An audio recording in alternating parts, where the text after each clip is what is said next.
This story is based on real events from the life of J.R.R. Tolkien. In 1903, in a quiet village in England, a young boy named Tolkien is seen playing with his friends. When he returns home, he notices a priest waiting for them, and it immediately confuses him. His mother, Mabel, then explains that the man is Father Francis. He has come to take them to the city of Birmingham. There, the church will take responsibility for their lives, providing them with a home, food, and schooling for Tolkien and his brother. Ever since their father passed away, life has been extremely difficult for Tolkien's family. Thankfully, Father Francis, who was once a close friend of their late father, is willing to help. Even though Tolkien still wants to stay in his village, he has no other choice. After packing their belongings together, the family leaves their home behind. That night, after arriving in Birmingham, Mabel tries to lift her son's spirits. She tells them about a novel she once read, a story that spoke of 2 ways to escape poverty. The first was by marrying someone wealthy. The second was by finding treasure.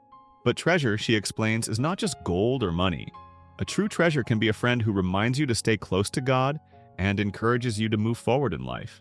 Before going to sleep, she begins reading them a fairy tale. And in that quiet moment, a lifelong journey quietly begins. This is Tolkien.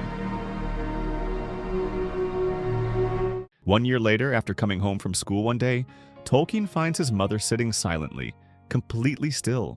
When he checks on her, he realizes that Mabel has passed away.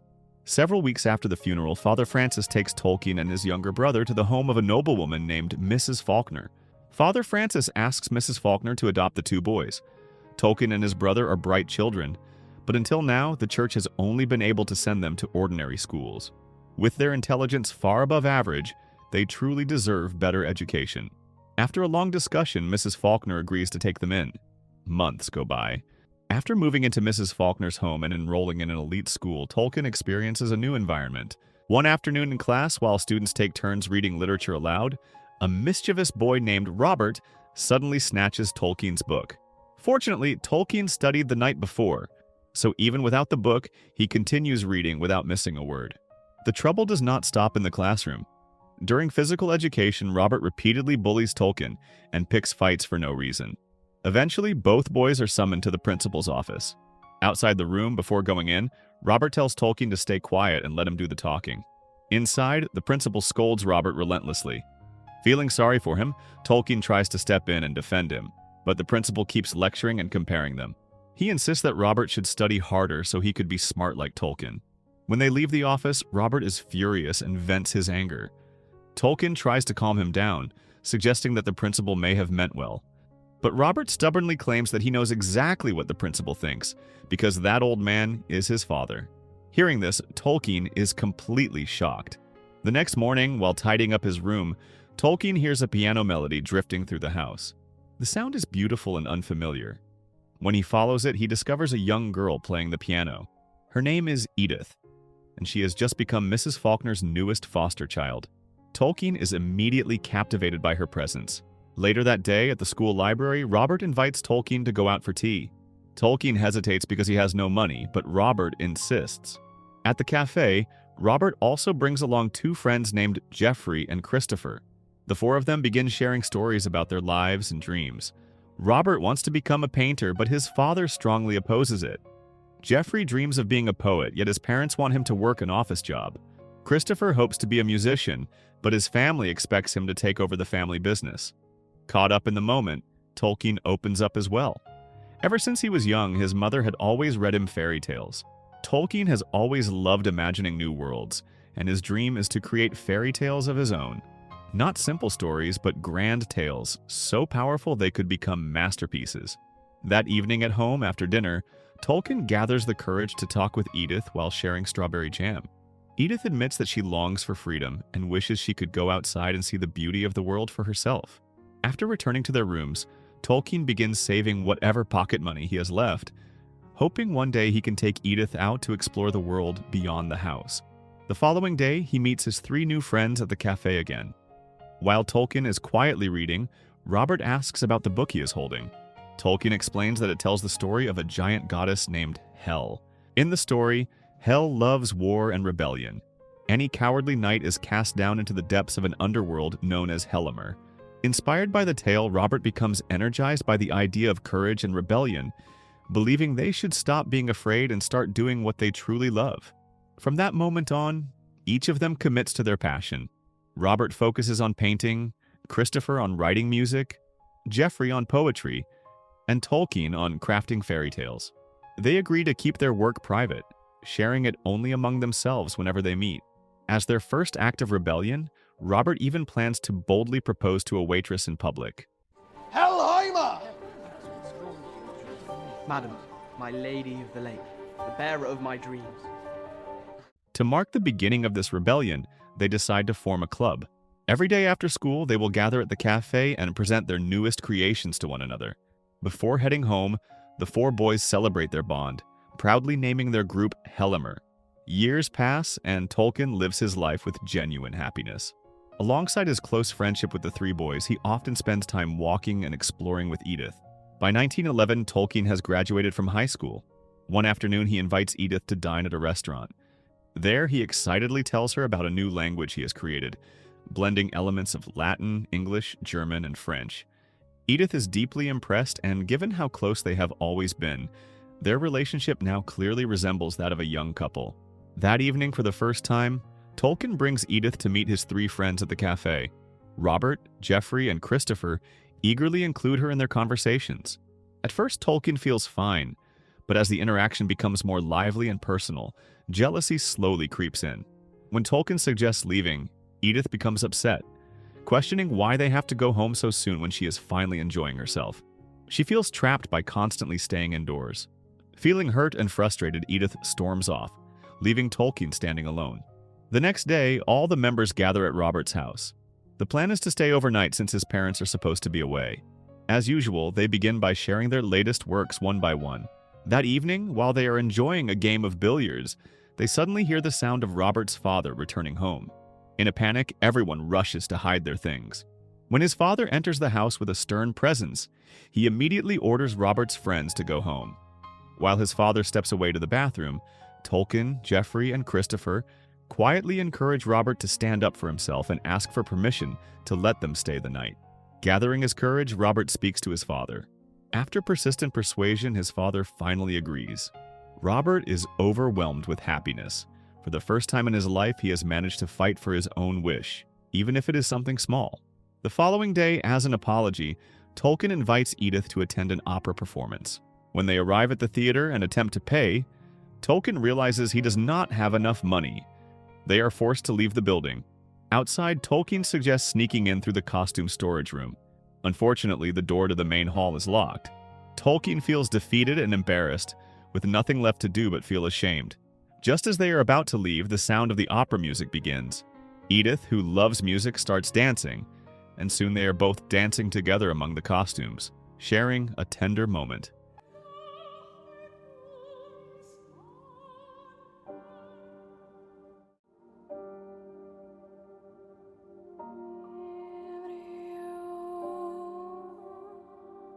A few days later, Tolkien visits Father Francis. He explains that now that he is considered an adult, Mrs. Faulkner is no longer willing to fund his education. In truth, Tolkien had taken a scholarship exam for Oxford University not long ago but failed. The night before the exam, instead of studying, he spent his time walking around with Edith. During their conversation, Father Francis offers to support Tolkien's studies at Oxford, but under one condition: Tolkien must leave Edith behind. Father Francis advises that this is not the time for romance. If his education suffers, Tolkien's life will remain trapped in poverty. Faced with this condition, Tolkien has no choice but to agree. However, 2 years into his studies at Oxford, things do not go as planned. While sitting with his three friends in the campus garden, Tolkien admits that he is at risk of being expelled due to poor grades. He even considers returning to Birmingham to sell shoes for a living. His friends try to encourage him, reminding him that among them all, Tolkien is the smartest. He should not give up or become afraid. They even offer to help pay for his education if he is willing to change majors. Tolkien refuses, unwilling to burden them. 2 days later, he receives a letter from Edith, informing him that she will soon be engaged. Reading the letter leaves Tolkien in shock. That night, overwhelmed by emotion, Tolkien drinks heavily and shouts in a language he created himself outside his dormitory room. The next morning, with nothing else to do, Tolkien accompanies Jeffrey to watch a fencing match. Before long, a professor approaches and mentions that he heard Tolkien shouting in a strange language outside the dorm the previous night. Feeling embarrassed, Tolkien apologizes, explaining that he was drunk and speaking nonsense in a language he invented. As the professor walks away, Tolkien rushes after him. Outside, the professor begins explaining the deeper meaning and nature of language. Hearing this insight, Tolkien is instantly fascinated. The professor then introduces himself as the head of the philosophy department. Later that afternoon, as Tolkien gathers with his friends to discuss his situation, they suggest a new path. Since he is close to being expelled from his current department, they encourage him to switch to philosophy and apply for a scholarship under the professor who seemed interested the day before. The next morning, after building up his courage, Tolkien meets the professor. Just as expected, the professor is intrigued by him and offers a scholarship on one condition. Tolkien must write 5,000 words using the new language he has created. Tolkien accepts the challenge with confidence. After successfully completing the task in mid-1913, he is officially admitted into the philosophy department. From that point on, every night he begins slowly working on his book. Several years later, Tolkien finally graduates. His dream feels closer than ever. But during a moment when he is reading his fairy tale to a professor on campus, chaos suddenly breaks out. News spreads that England has declared war on Germany. Every young man is required to join the military and risk his life for the country. In an instant, Tolkien's dream collapses. Brandished his shield. War! War! England's at war! Germany's invaded Belgium! 1 year later, Tolkien and his 3 closest friends have officially become soldiers. That day, they join other British troops in a final celebration before being sent to the battlefield. Tolkien, Geoffrey, Christopher, and Robert take a photograph together to preserve the moment. After the celebration ends, just before departing, Tolkien notices Edith waiting for him outside.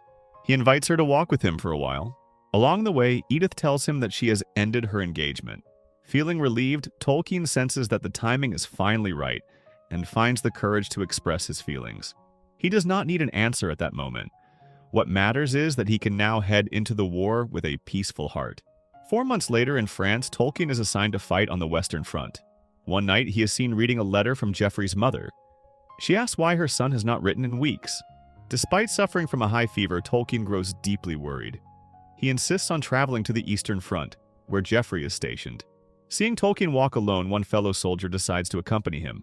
The next morning, after arriving at the Eastern Front and taking a brief rest, the enemy suddenly attacks. Tolkien manages to escape into a trench. Surrounded by the bodies of fallen British soldiers, his strength drains away. Unable to continue walking, Tolkien asks his companion to search for Geoffrey first while he rests. Before leaving, the soldier covers Tolkien to keep him warm. After a long wait, the soldier returns with information about Geoffrey's location. Tolkien immediately pushes himself to move again. When he finally reaches the area and asks the commander, he learns that Geoffrey has already gone to the front line. Despite his worsening condition, Tolkien forces himself forward. A brutal battle unfolds, and for the first time, his mind fills with visions of war, transformed into images of dragons, white horses, and epic scenes drawn from his imagination. Tolkien collapses and loses consciousness.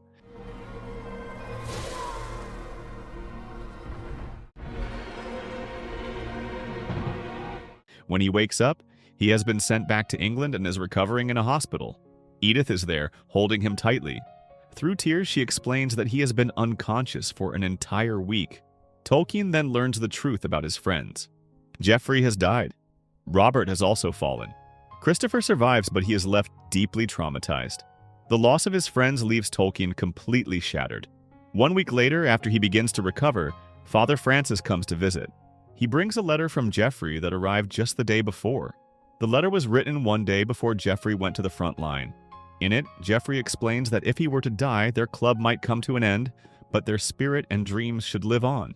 He asks Tolkien to fulfill his dream and publish all the poems he has written.